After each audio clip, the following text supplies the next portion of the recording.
And welcome back for game two. I do not go first. It is Zach's Lucky. turn. Ooh. Ooh, this hands. Yes, please. Let's please. Yes, please. Yeah, I'm keeping mine. So we have three lands, which is just enough where I almost ship it back, but they all deal 3 damage to me, which is fine. I have a Death Shadow. I Sick. have I have one bad spell, but I have I have a discard and a Visions, so this is great. Against the blind, you keep that hand too. 1,000. Oh, yeah, in the blind, I obviously just This I have hand is removal just spell. sick. I'm on the draw, so if I get discarded, by a lot of decks are playing discard in modern right now. If I get discarded, then this hand's real bad. But So if they otherwise, have this hand's insane. if they have interaction, we can't win. But if they don't, No, though, if they don't interact on turn one, it's just done. okay. Well, we're gonna play this Polluted Delta. We're gonna go down to 17. No, but that's what I'm saying. Like if I have a turn to develop, the game's Oh, over. sure. Yeah. You don't have it this game now. Well, now I don't have a Mox Opal, so. Huh. Did you see how great this hand is? Yeah, we're gonna have to take that one. Yeah, you're gonna have to take the Mox Opal. Yeah. Okay. Yeah, I agree. That hand's broken. Like you find the KCI with the ancient stirrings. I'm gonna have to pop out you revealed though, so I remember. All right. Well, now our hand's real bad because Terrarium doesn't crack unless we have 2 mana sources. So we can't even get green yet. Yes. So we may just whiff Well, that's two terrible. turns and then be really in bad shape. Well, we're gonna get another Watery Grave here. All right, sick. Let's Visions. So you want to crack your fetch head before in case you want to keep any of the cards.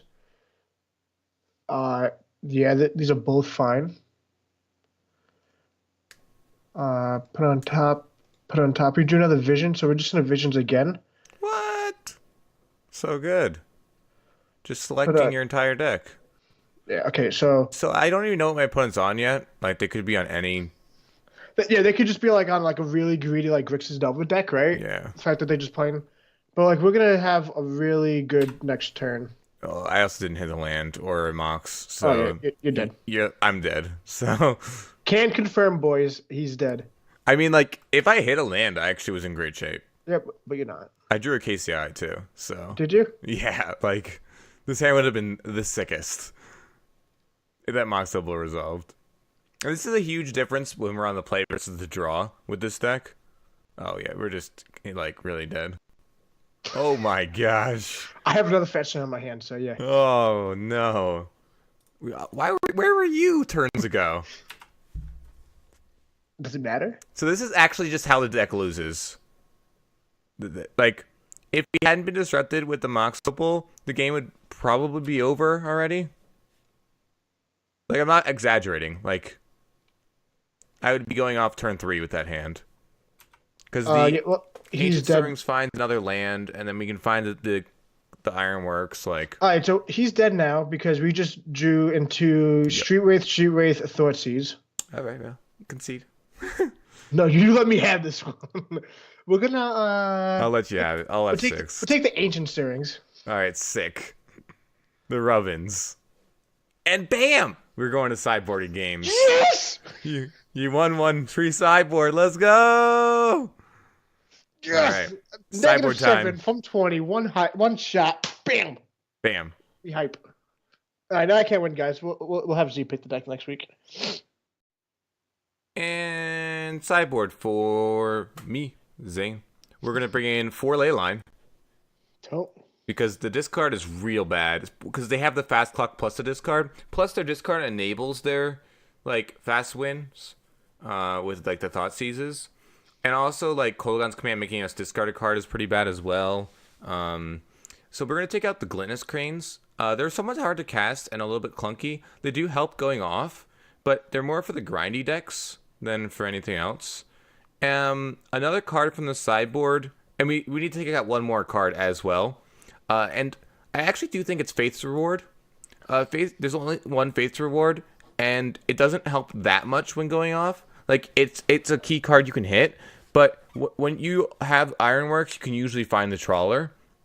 There is a consideration to keep in the Fates Reward because it is a Grixis Shadow deck, but they're gonna take out their pushes most likely. Like their push only hits Trawler the turn I'm going off, with a fetch land, so it's a little bit situational. The Fates Reward though is like very clunky, especially because we don't throw that many things to the graveyard unless we already have the Carclan Ironworks, and hitting this Fates Reward half the time doesn't even do enough. The card I usually trim in a lot of matchups is Codex Shredder, actually. But I think Codex Shredder is especially important in this matchup because of Serum Visions. And just like the smoothness of the opponent's deck. Along with just, I need to refill my graveyard if there are things such as Needle Spellbomb or using Codex Shredder to basically negate a Surgical is really good if we have the 5 mana available. So I'm going to take out Fate's Reward. There is a consideration for the Battle at the Bridges and the Tormont Scripts. The Tormont Scripts are really good because you can recur them multiple times. So against something like Dredge, you can like clear the graveyard, get it back with it. You can have a Trawler out, crack a one thing, get back the Tormont Script, and then clear the graveyard again later when you need to. Since the Grixis Shadow deck does have a lot of interaction in their graveyard, I could bring in the Crypt, but I believe it slows down my game plan too much, and I can't trim that much more since I've already brought in 4 sideboard cards. There is a tendency to over sideboard with this deck, and that is a little bit troubling. Battle of the Bridge is pretty good against aggro decks in general, but because he has like 5/5s plus, it's just really hard to actually tag one of those cards. And the life doesn't matter because I'm usually dead in a turn or 2 turns. So that is going to be my sideboarding. And we'll see you for game 3 after Zach's sideboarding.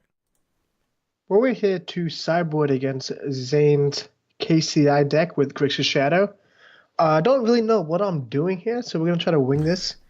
I think for sure, like, Fatal Push is probably the worst card in the deck, right, against him. I mean, it only hits the Crane reliably. I mean, obviously, we're going to keep up Fetch Hand if we have it on hand, but we still have Bolts on our deck that still answer the Scrap Trawler, which I think will be fine when we need to, if he just has to play one to block, let's say. So those will be the easy 4 cuts. I also think Inquisition is worse because, granted, like, he has a combo deck. Because of the fact that he's a combo deck, a lot of them have ley lines in the board, and I don't want to be flooding out on discard. And Inquisition doesn't really matter too much when I care more about, like, the big end when it comes to KCI itself and Mirror Battlesphere. So I'm going to... The Inquisition hits are very light. Like, it's just like hitting one of my cantrips. Right, and like I think Thoughtseize is just overall better, and it fits a game plan for Death Shadow. The only good Inquisition is the Mox Opal. Right, but like I can still Thoughtseize if I have to. Right, exactly. Like, the 2 life matters more to me than just getting a card 3 or less. Exactly. So we're gonna definitely bring in the Summon Denial because that card's just really good against him. Like Force Spike, Force Spike almost on turn 2 potentially is like great against him. We're going to be putting in the Surgical, which is not great, but I need some way to try to disrupt the combo, and I think a well-timed one. Or if I just go turn 1, I'm able to like Thoughtseize him, take his KCI, and then Surgical it. It's much harder for him to do it because he has to try to play Fair Magic when I'm still not playing Fair Magic at all. We're going to bring in Nihil Spellbomb. Similar reason for the Surgical plan. Like, again, it's not great, but I need some way to interact with him, and this is I'm able to play, like, let's say, turn 1, and then crack it when I need to, and I can still develop my game plan. I think, and also we have Kolaghan's Command, which is great. There's not much I have to be said about that one. I get to it's a shatter effect. That's all we really need it for. And I think I'm actually going to bring in 1 4-minute mage.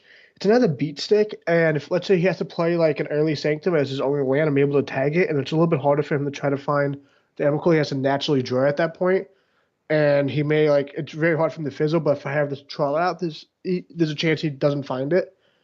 Or it just hits like the Aventus Fair, which I think is fine.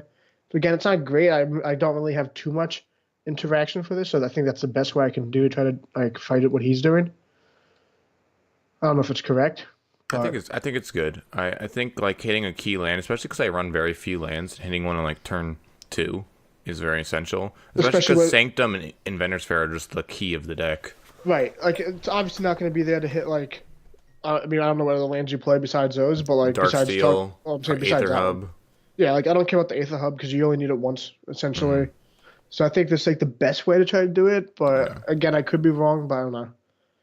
Yeah, like it also hits my blue green fast land, which is actually relevant. Like I only run one basic, so it hits all my other lands except Darksteel. So Yeah, it just can strip mining me is really good because I only have 15 land in my deck. right. But we don't want the second one because they are a little too slow for what we're Right. trying to do. I agree with this boarding. So let's see game 3 and how that develops.